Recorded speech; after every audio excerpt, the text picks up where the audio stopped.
Hola, nosotros somos el grupo número 1 y vamos a hablarles sobre enfermedades de la nariz y senos paranasales. Mi nombre es María José Alejos y voy a comenzar hablándoles un poco sobre la anatomía. La anatomía de la nariz está formada por los huesos, entre los cuales encontramos los huesos nasales, el hueso frontal, el maxilar superior y el etmoides.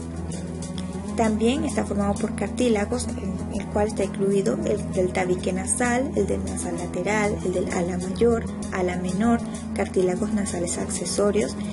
También consta con una capa muscular que está revestida por una capa celuloadiposa y piel. Por dentro está revestida por mucosa nasal. En cuanto a la vascularización, vamos a encontrar a la arteria nasal, arteria oftálmica y arteria facial. También está la vena angular y facial. En los ganglios linfáticos están los paratiroideos y submandibulares. En cuanto a la inervación, constamos con el nervio motor facial y para la sensibilidad se encarga el trigémino. En cuanto a los senos paranasales, vamos a encontrar el seno maxilar, seno frontal, celtillas etmoidales y seno esfenoidal. En cuanto a su función, está la de identificación de los olores, vía de paso para aire inspirado y expirado, humidificación, filtración y calentamiento del aire inspirado, resonancia de sonidos generados en la nariz. En las características a explorar vamos a observar la nariz, su forma, su color y configuración, posición e integridad del tabique, que no se vea desviado aparentemente o con alguna lesión, permeabilidad de las fosas nasales, color de la mucosa y de los cornetes, secreción, lesiones, masas y cuerpos extraños presentes. En cuanto a los senos, se va a observar si hay dolor a la palpación y cómo se ve en la transiluminación. En las técnicas de exploración encontramos el interrogatorio o anamnesis. En cuanto al interrogatorio, se debe iniciar con una anamnesis completa, que incluya inicio, evolución, antecedentes familiares, patológicos, laborales y de hábitos del paciente. Si el paciente presenta una hemorragia nasal, se le va a preguntar con qué frecuencia, duración y volumen del sangrado se tiene. También vamos a observar en el examen físico si hay obstrucción nasal, la localización de tal hemorragia y aplicamos un tratamiento. Entre los factores predisponentes encontramos infección de las vías respiratorias altas concurrentes, hurgarse la nariz, alergias, ambiente o clima seco al que se puede exponer el paciente. Si el paciente presenta secreción nasal, vamos a observar el carácter de esta secreción. Puede ser acuosa, mucoide, purulenta, con costra o sanguinolenta. Se va también a examinar el olor, la cantidad, la duración, si unilateral o bilateral, si el paciente presenta rinorrea, epistasis, rinitis o infección de las vías respiratorias altas y presencia de cuerpo extraño. Si se presenta dolor de los senos paranasales, le vamos a preguntar al paciente si tiene dolor o siente presión en los senos, si ha presentado fiebre, malestar, tos, cefalea, dolor en un diente, dolor en los ojos, si tiene congestión nasal, secreción nasal con color, si ha tomado algún fármaco y si los síntomas han cambiado al tomar algún fármaco descongestionante.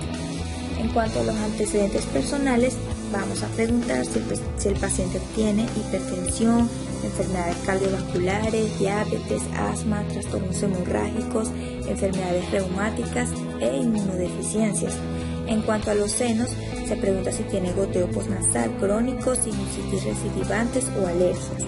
En cuanto a los antecedentes familiares, se pregunta si es común que entre su familia se presenten alergias, y en los antecedentes sociales, la presencia o ausencia de mascotas, cambios ambientales o de residencia recientes, también se ha cambiado de trabajo o si su ocupación puede predisponerlo a padecer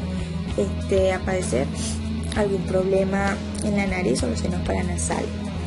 En cuanto a la inspección, en la pirámide nasal vamos a examinar si hay secreciones o lesiones, equimosis, hematoma, edema y escoriaciones, observar posibles desviaciones del tabique, presencia de masas o depresiones. Estas pueden ser causadas por traumatismos o inflamación del cartílago. Identificar secreciones, ensanchamientos o estrechamientos en los orificios nasales. El ensanchamiento se asocia a dificultad respiratoria y el estrechamiento es indicativo de obstrucción nasal crónica. En cuanto a la palpación, se va a palpar los tejidos blandos, partes óseas o cartilaginosas, buscar tumoraciones e hipersensibilidad. Las estructuras deben ser firmes y estables, sin crepitaciones, sin sensibilidad dolorosa o masas. Evaluar la permeabilidad de los orificios nasales. En cuanto a la rinoscopia, se va a observar la mucosa nasal, color rosado oscuro y brillante.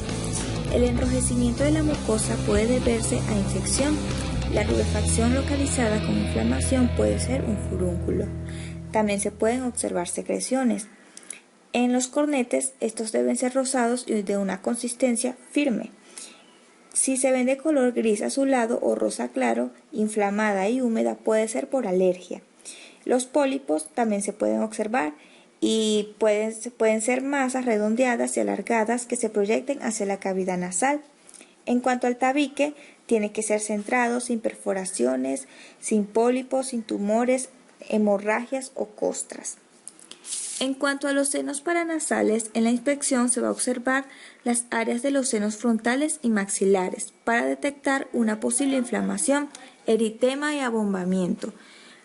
En la palpación vamos a palpar los senos frontales con los pulgares, presionar sobre las cejas, es decir, a ambos lados de la nariz. En cuanto a los senos maxilares, presione sobre la apófisis cigomáticas. No debe registrarse sensibilidad dolorosa ni inflamación de los tejidos blandos. Son indicativos de infección u obstrucción. También podemos hacer la transiluminación. Esta puede llevarse a cabo en caso de sensibilidad dolorosa o sospecha de infección. Se usa una linterna. Los senos pueden mostrar distintos grados de iluminación. Puede ser opaca, tenue o manifiesta. Si la respuesta es opaca y débil, indica que el seno está lleno de secreciones o que no se ha desarrollado. La asimetría en la transiluminación es un hallazgo significativo. Bien, ahora vamos a hablar sobre el síndrome obstructivo nasal. Es producido por la disminución de la permeabilidad de las fosas nasales. Se presenta obstrucción que puede ser completa o incompleta, puede ser unilateral o bilateral. Puede haber aparición accidental, recidivante, en forma alternante. En cuanto a la etiología, puede ser exógena o endógena. En la exógena se puede deber a una afección en el cábun de índole flogótica, como las vegetaciones adenoideas, cuerpos extraños o tumores. En cuanto a la endógena, puede ser por trastornos congénitos, traumatismos, con desviaciones del tabique nasal, lesiones de los huesos propios y apófisis ascendentes del maxilar superior. En la clínica se va a presentar dificultad para respirar, boca abierta. Esto se debe a que el paciente, como tiene las fosas nasales obstruidas o congestionadas, respira por la boca.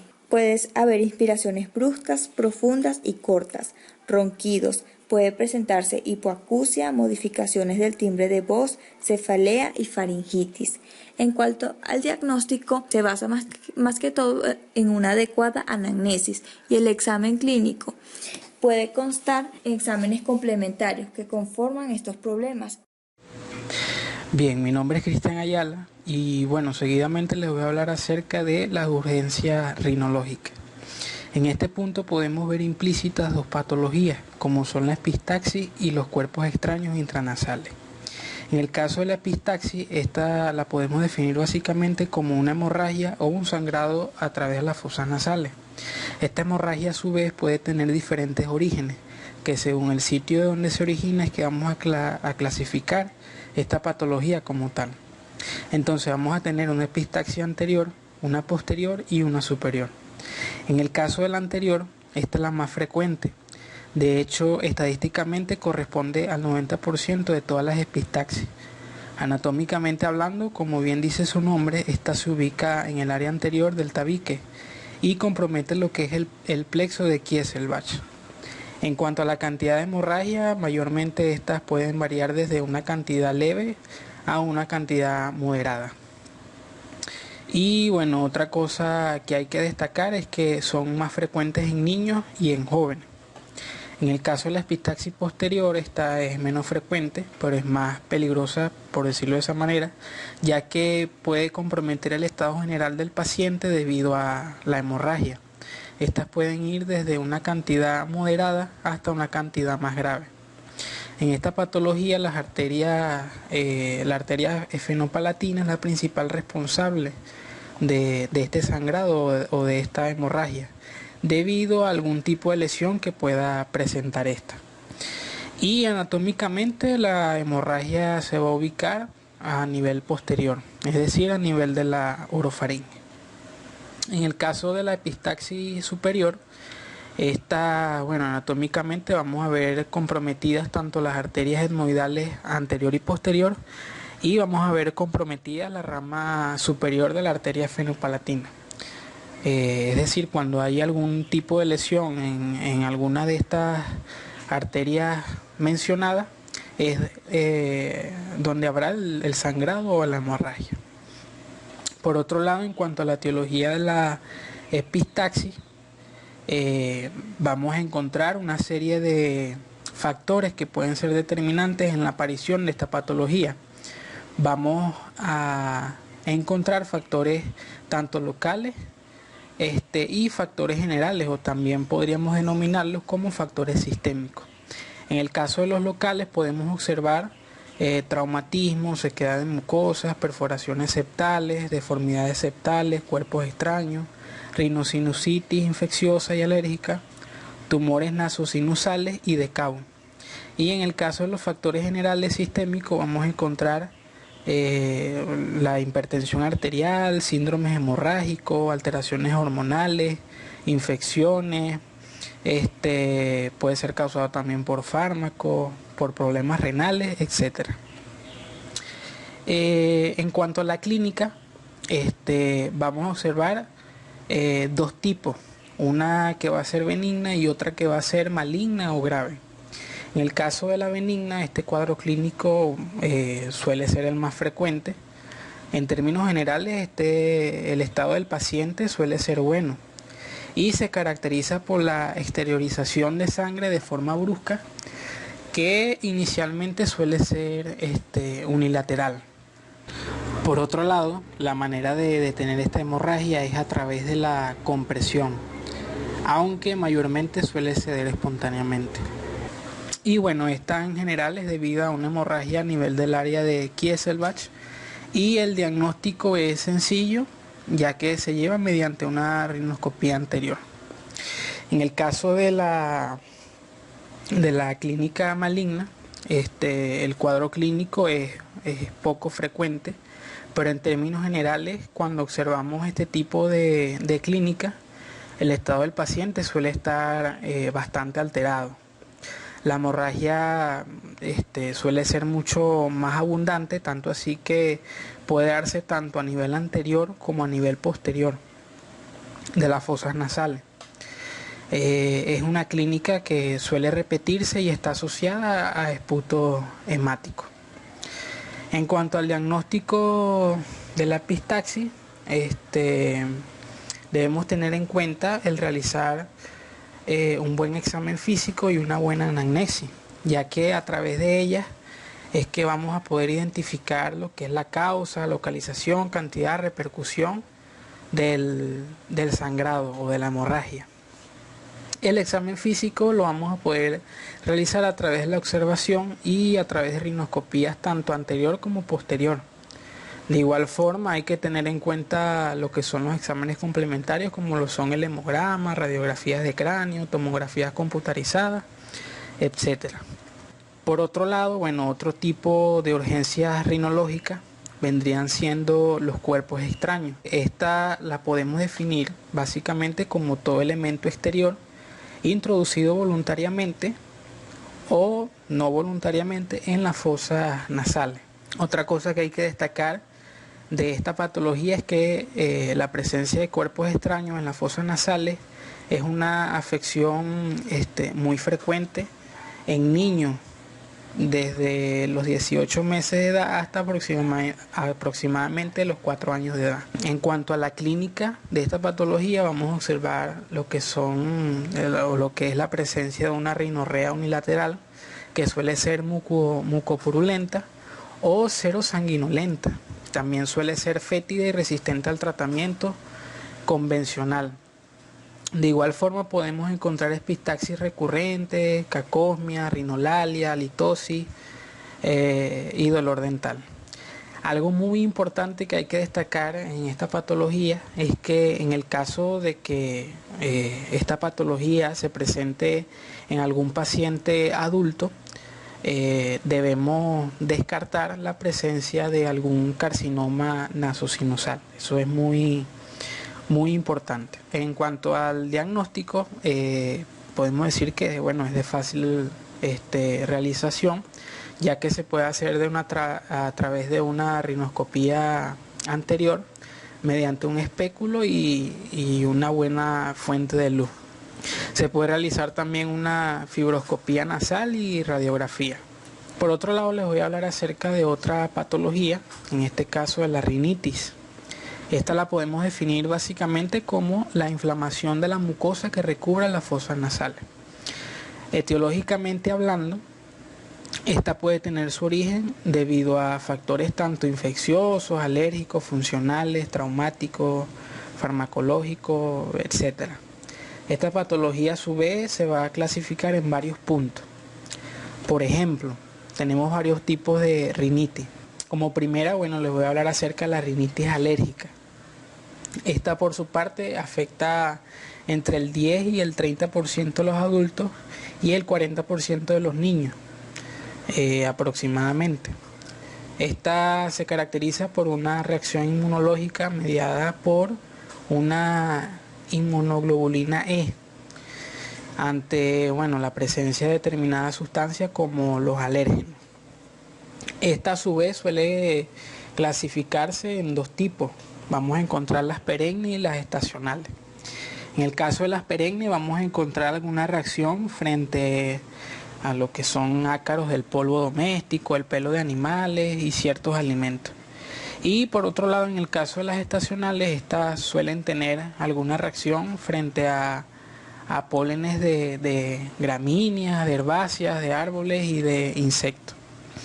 En cuanto a la clínica de la rinitis alérgica, vamos a observar estornudos en salvas, obstrucción nasal, rinorrea acuosa y prurito nasal, y también podemos encontrar un prurito ocular.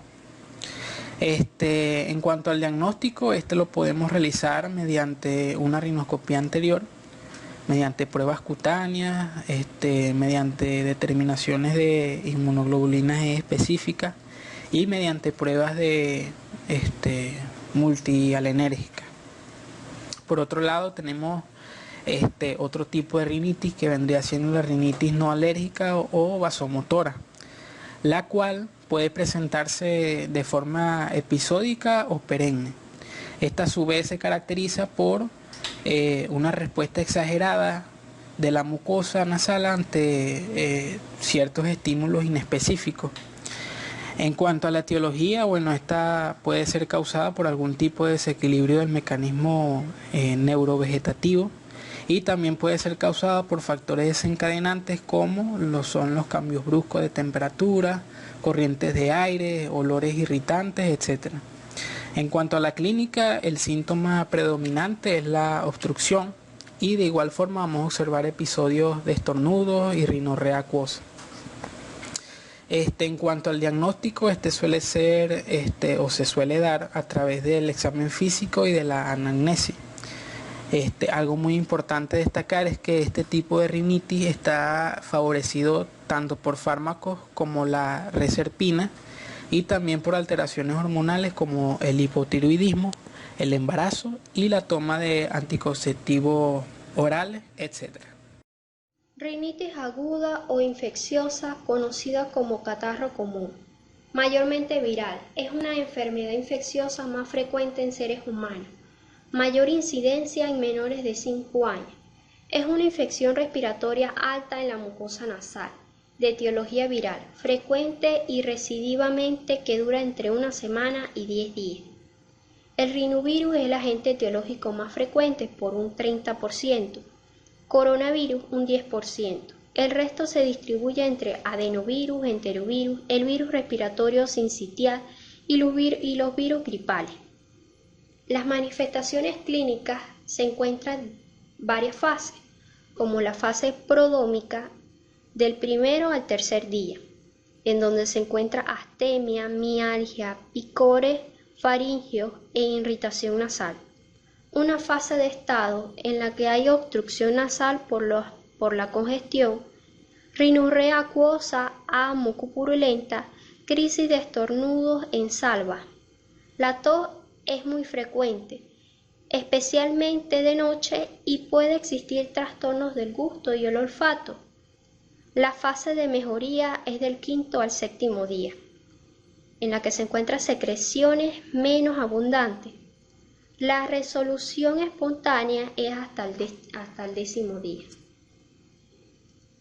El diagnóstico es por medio de la rinoscopía anterior, en la que se encuentra una rinorrea anterior abundante, localizada en la zona del meato medio y en la pared faríngea posterior. Además, edema de cornetes inferiores.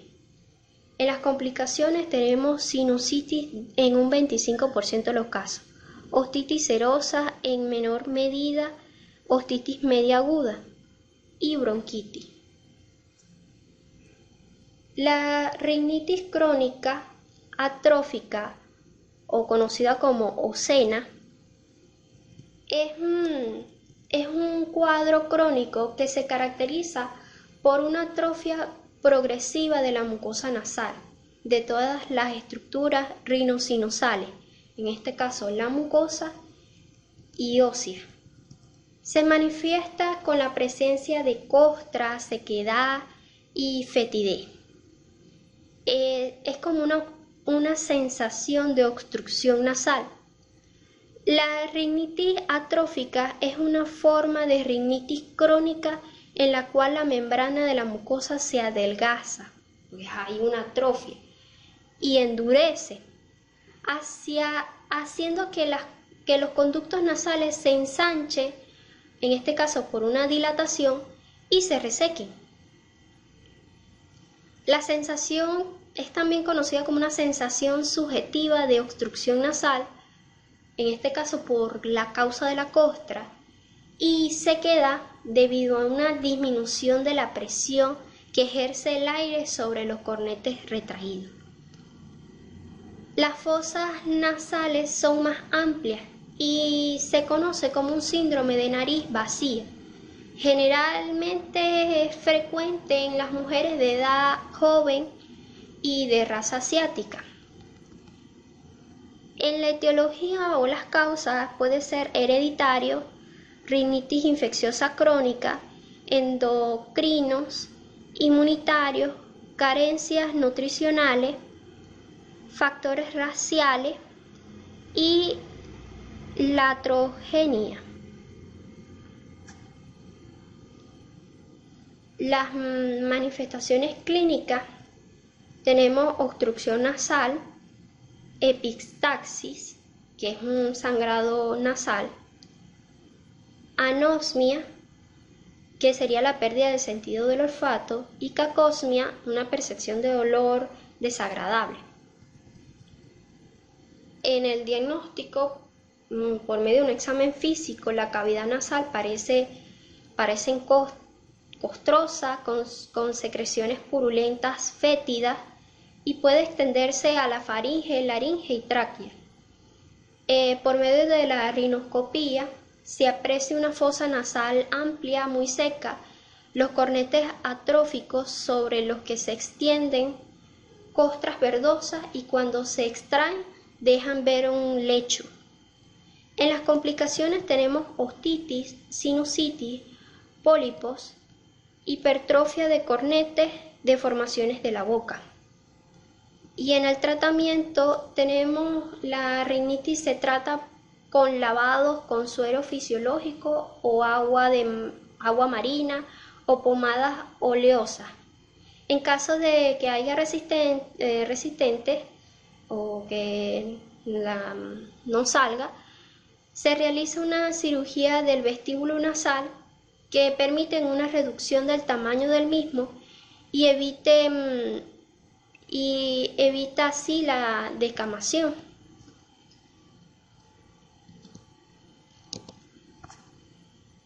La rinitis medicamentosa es una inflamación de la membrana mucosa de la nariz debida a no una alergia como respuesta fisiológica a un alérgeno,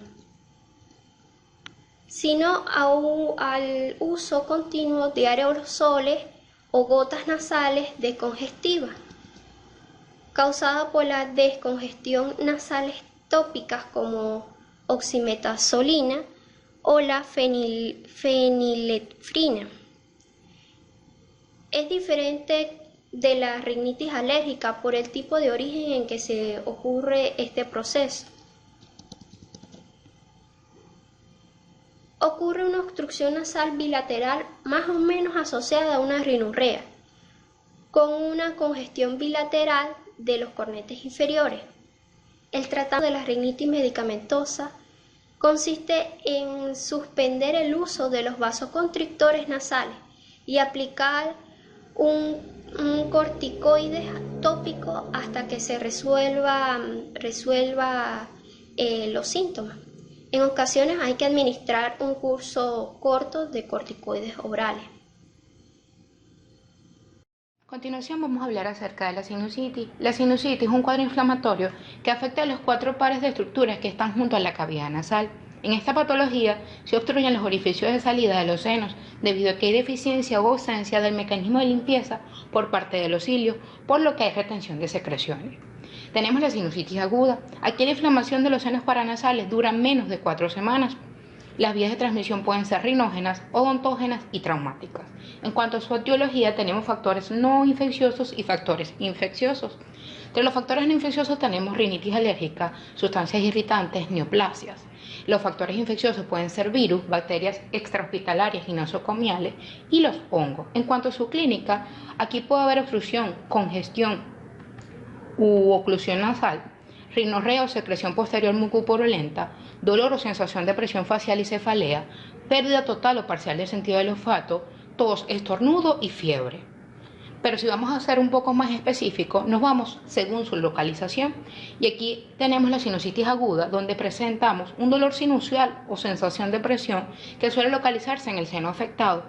Tenemos la sinusitis esfenoidal o hemoideal avanzada, donde el dolor frontal o retrovirtario intenso se irradia al occipucio, al trombosis del seno cavernoso y signos de celulitis orbitaria. Tenemos sinusitis focal aguda. Aquí los síntomas son intensos tanto en el seno maxilar y hay fiebre. En cuanto a la sinusitis frontal avanzada, tenemos un tumor turgente de POC, en que hay hinchazón en partes blandas y edema blando sobre el hueso frontal. En cuanto al diagnóstico de la sinusitis, tenemos unos criterios, los cuales se dividen en moderados e intensos. Tenemos los moderados como rinorrea purulenta, congestión nasal o tos durante más de 7 días. Y tenemos los intensos, que esto incluye hinchazón facial unilateral o focal u odontalgia. En cuanto a la sinusitis crónica, decimos que esta se caracteriza por síntomas de inflamación sinusal durante más de 12 semanas. Esta puede ser bacteriana por deficiencia del mecanismo de limpieza mucociliar, infecciones repetidas, congestión nasal y sensación compresiva. Tenemos las micóticas, donde hay hospedadores inmunocompetentes, tanto como el Aspergillus. Tenemos la bipolaris, que es una enfermedad leve, y micetoma, que es un síntoma de larga duración. Tenemos la micótica alérgica. Aquí hay antecedentes de poliposis nasal y asma. Tenemos hifas micóticas en estudio histológico y pansinocitosis. Ahora vamos a hablar acerca de la rinosinusitis. Esta se define como la inflamación de la mucosa que tapiza tanto las fosas nasales como los senos paranasales.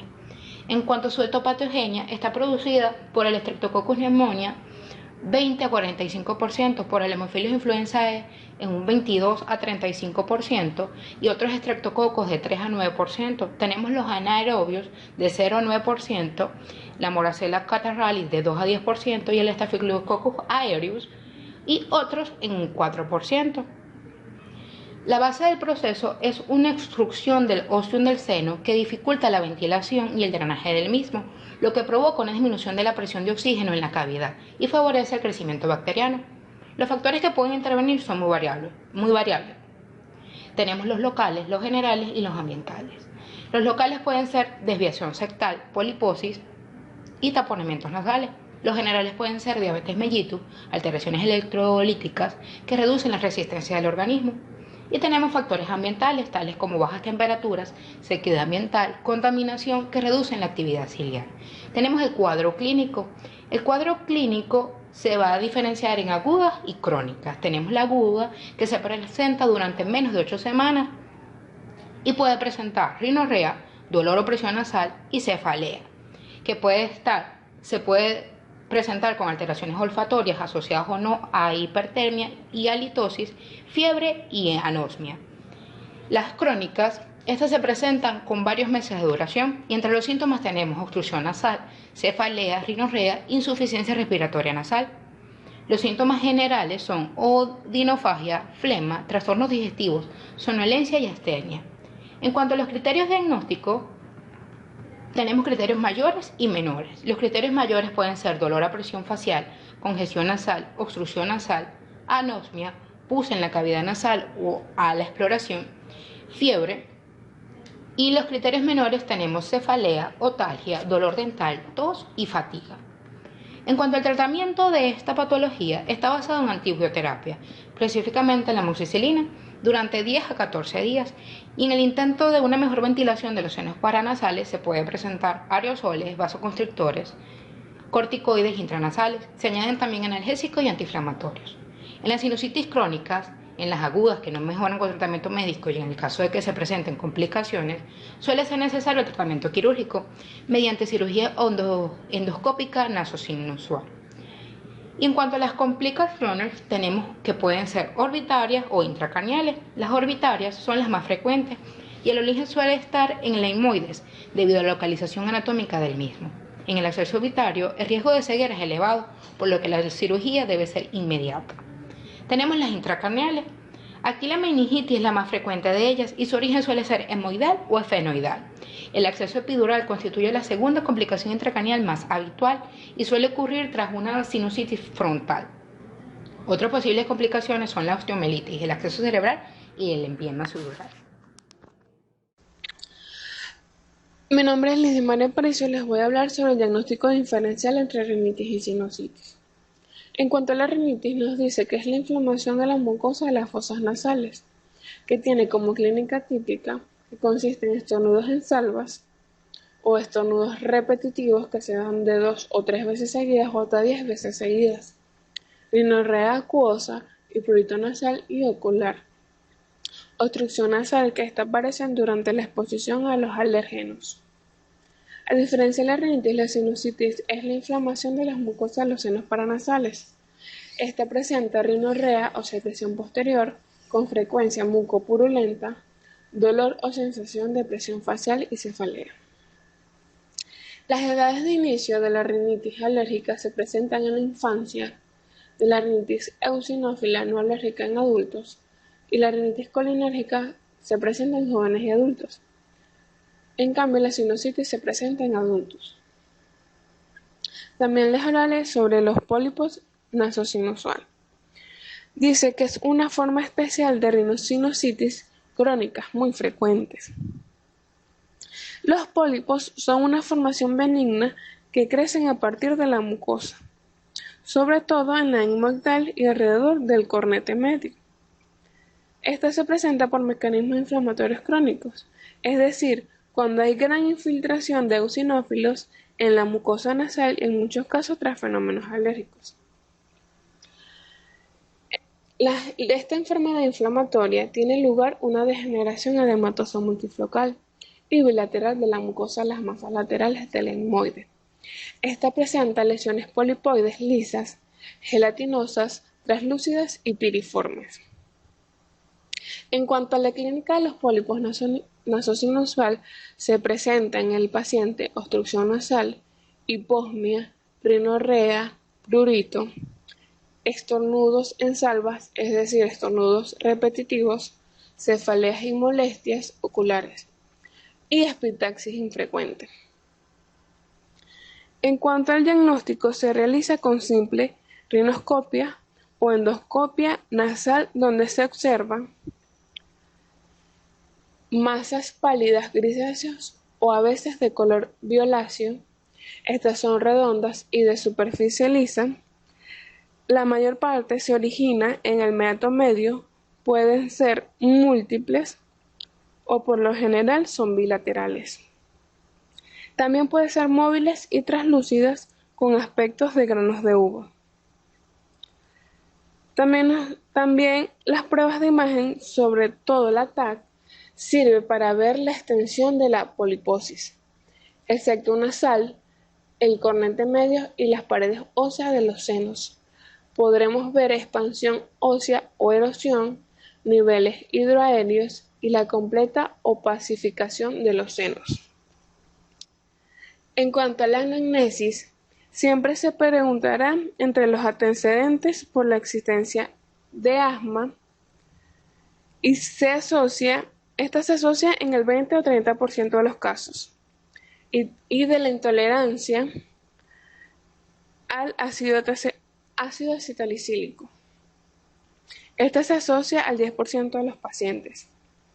Estos dos datos, unidos a la poliposis bilateral de difícil tratamiento, forman la tríada ASA o enfermedad de Vidal.